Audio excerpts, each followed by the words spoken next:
Hey guys, welcome back to Home Built, and today it's time to finish off some of the bits and pieces on the Datsun, and that means starting with the dash.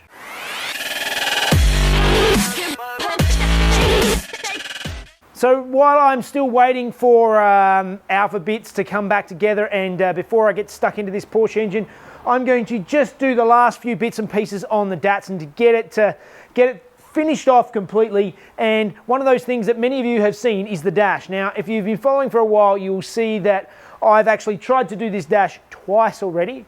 Once where I tried to make a new vinyl top for it.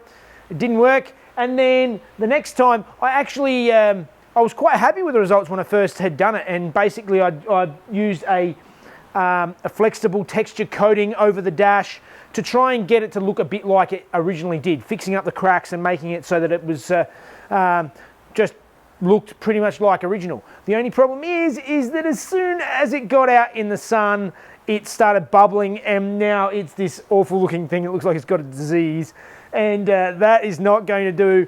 So I am caving. I'm doing what a lot of you suggested I do in the first place, and that is flock the dash. The reason why I'm doing that is because some of the other methods that I was potentially going to use were not going to match the vinyl anyway, so that's going to be the closest thing to matching to the Alcantara that I've used through the rest of the interior.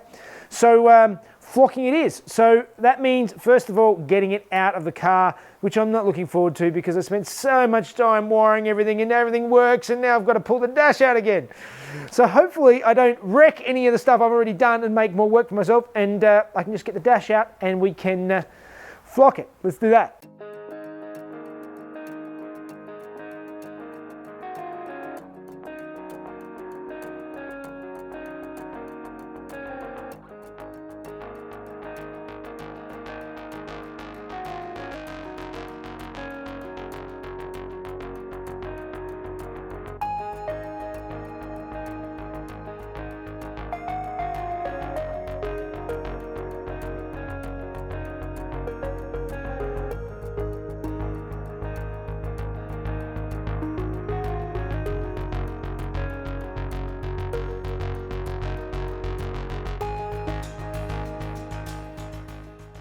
Well, that was an absolute pain in the backside pulling this all back out again. Tip for young players, if you're going to mess with your dash, do it before you put it back in the car and rewired everything, got everything working properly. It's such a pain to pull it back out, and realizing how much I'd done under the dash to put it in, and I had to undo it all, and then I've got to put it all back in again. But it's out. Now it's time to mask everything up and sand everything back. I want to sand all of this horrible bubbly mess off the top of this and get it ready for flocking.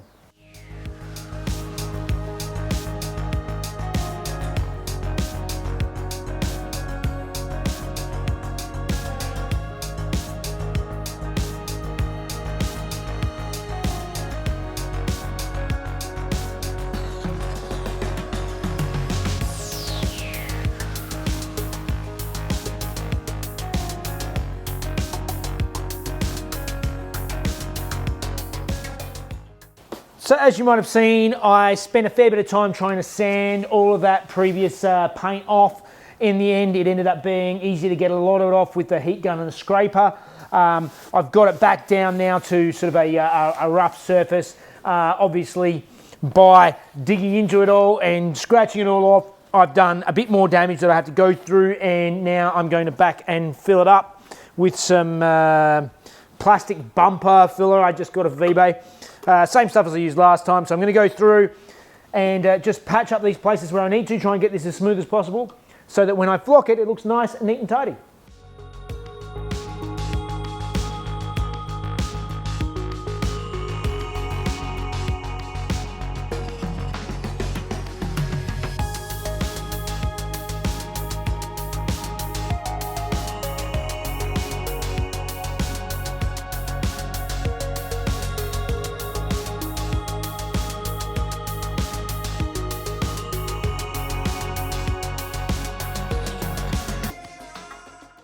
Okay, so now I'm going to let all the flexible filler I put on the top there dry up. So you might be able to see that there's old filler in here. This was repaired before me which look like just regular body filler. This stuff is much better, I think, because it's a more flexible thing. It'll hopefully move with it a bit better. I'll wait for that to set up. While I'm waiting, I'm just going to pull out the gauges that I can be bothered pulling out, that are easy to pull out, and some of these vents and bits and pieces, and start masking up and just getting it ready for the next stage.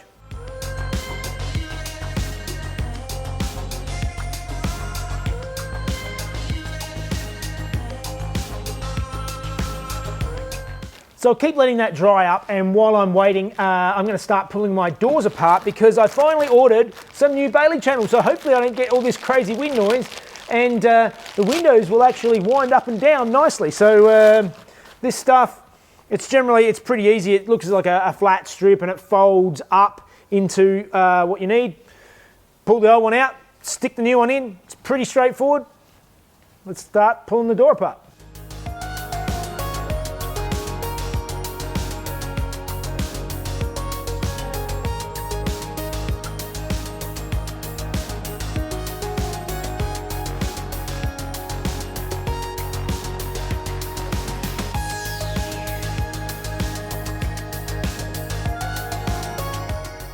Typically, I tried to be lazy and tried to pull the Bailey channel out while the frame was still in the door. That wasn't going to happen, but I got it out, and it's out now. I've got the new one here, so I'm just a matter of pressing the new one in and putting it all back together again.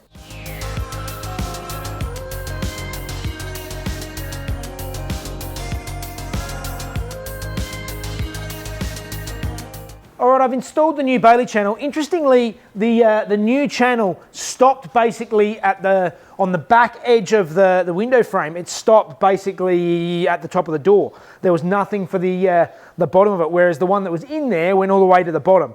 I've replaced it, I've just cut off a bit of the old one and put it back in all the way to the bottom, just so that it just keeps a nice even running area for the window to go up and down. I think it is a bit better. I mean, I was hoping that's actually the bit that it sort of runs inside the door, and that's the bit that often makes it harder to move up and down. Either way, now it's in, so now it's time to put this back in the car and see if I can adjust it and get things moving just nicely so that the window opens and closes the way it should without having to wrestle with it.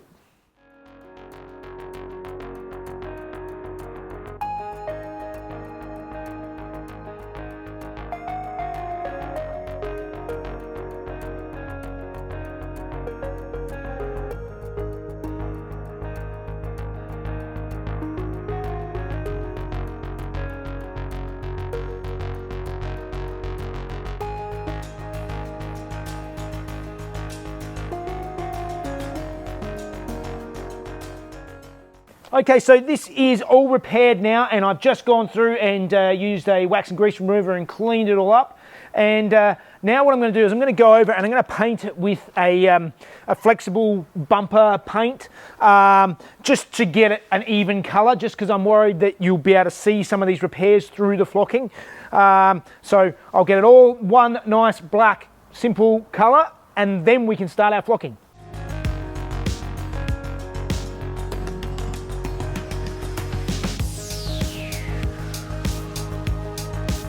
All right, the dash is all prepared now. It's ready to go. I'm going to practice my flocking first on the underside where it's not seen. Makes it a little bit easier to get my technique right. And then when I'm actually up to a level that I should be, I can do the top and get that all done. I just bought a basic flocking kit online. I'll put a link in the description to something similar to what I bought. But basically, it just gives a bag of this flocking stuff, which is a powder and some glue and some brushes and other stuff. But basically, I've just got myself a cheap disposable brush. I always go to the hardware store and just buy packets of cheap throwaway brushes. I use them once and throw it. And I snuck into Mrs. Jeff's kitchen and I got myself a sieve, and this is going to be useful. So basically I'm going to put the flocking powder in here and then just sort of brush it through so that I don't get the big clumps and stuff onto what I'm doing. So the method is basically just paint on the glue. It's only got a 2 to 5 minute working time. Seeing as it's quite cold today, I'll probably have more working time than usual. But yeah, just brush it on, sprinkle the stuff on, and apparently if you make little mistakes, you can sort of just brush a bit more glue on later and stick some more stuff on. Never done this before, but let's give it a go.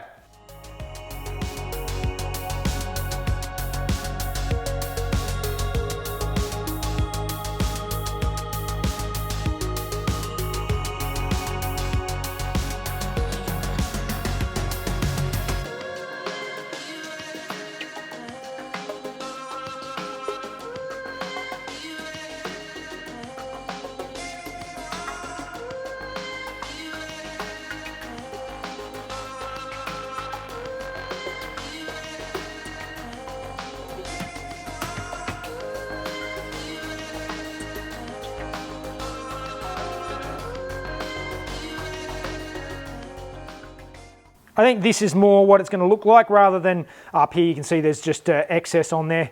I'm just going to let that set up and then clean it all up tomorrow and see what the final result looks like. But now it is time to head back over to the car and do that driver's side window rubber.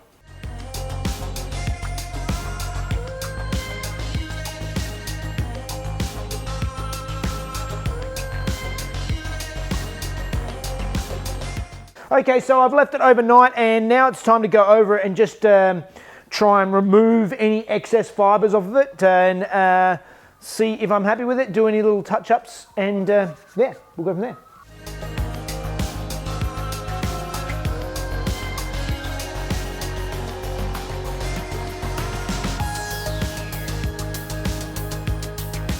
All right, just to take you over now, this is where I did a join, and I think I sort of messed up a bit and I got a little bit too much build-up of glue along the edge, so I had this sort of big, ugly lump.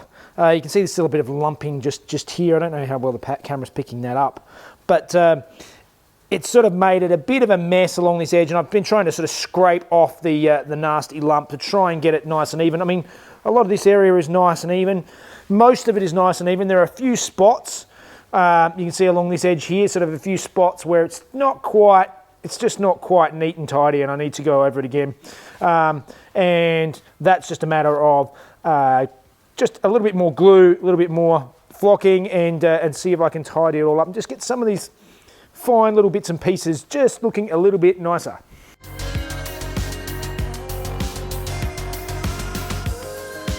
All right, the bulk of this I'm pretty happy with now, but the top where I've been doing these patches and stuff, it doesn't work, it doesn't look nice, you can see the patches. So what I'm going to do now is I'm going to try and sort of rub this back as much as I can on the top, paint it all solidly once more with the glue, and then try and do the top all again in one hit.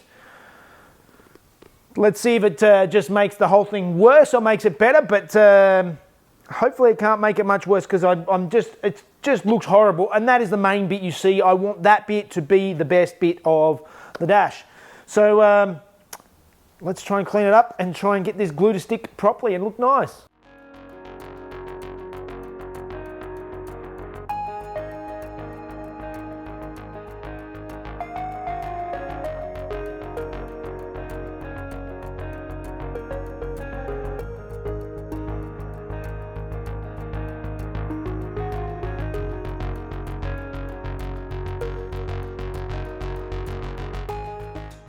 Okay, so I've gone over and done it again. Let's leave it to set up and come back a bit later and see if it looks a bit better.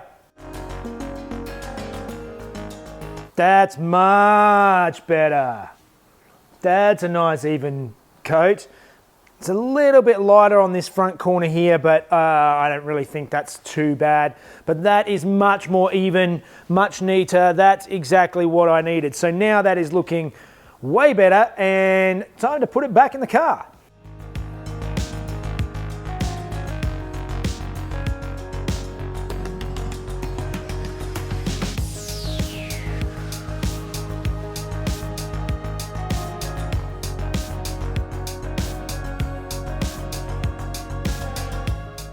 All right, that was way more of a mission than I was expecting. Just just tearing the whole dash out again, disconnecting all of the wiring that I spent forever putting together, and wiring it all back up again, but it all is back together, it all works. That is definitely enough for now. And today we have another episode of Mail Time, and today I have a package coming through from Jason Fenchner in New South Wales. Thank you. Hi Jeff, thought you may like these old magazines which I was throwing out. Not sure if it will get you any enjoyment from them, but due to a recent alpha build, thought I'd make for some interesting reading. Enjoy the channel, watching since the third video on the Porsche build, so a long time subscriber. Keep up the good work. If the magazines are no interest, you can throw them away. Regards, Jason Fenchner. And he's actually sent me some old Fast Fours magazines, and he's put little tags in there for some alpha builds from, I'm not sure when the dates on these are. The dates of these magazines, 93. So these are some old magazines, and yeah, I'll definitely go through and have a look and see what people put in these things. And if you guys have got anything you want to send through to Mail Time, any stickers for the cabinet or anything like that, you can send it through to Home Built by Jeff, PO Box 1520, Bowral, New South Wales 2576, Australia. All right, and that's it. I was really hoping this would be the very last video on the Datsun, or at least the last build video, but I still have a couple little paint touch-ups to do, which I didn't get to do this time because flocking that dash took so much longer than I thought. The flocking part doesn't take that long. It's more the pulling it out and putting it back in again. That's such a pain. But it's done and it's staying there. That's it. But I'm going to leave this for now. I am dying to get stuck back into the 911. And I know a lot of you have been screaming at me for ages what's going on. And I've still been waiting for a couple of engine bits, which is still what's been delaying me slightly. But I'm going to get stuck in. I'm going to start putting the engine back together. That's going to be coming up later this week. So anyway, that is it for today. That is it for the Datsun. Please hit that subscribe button, please. And if you want to watch these videos a day before everyone else, get onto Patreon. There's a link in the description. Videos a day early, and that really helps us out moving forward on this new crazy alpha project as well. So, all right, guys, I'll see you next one.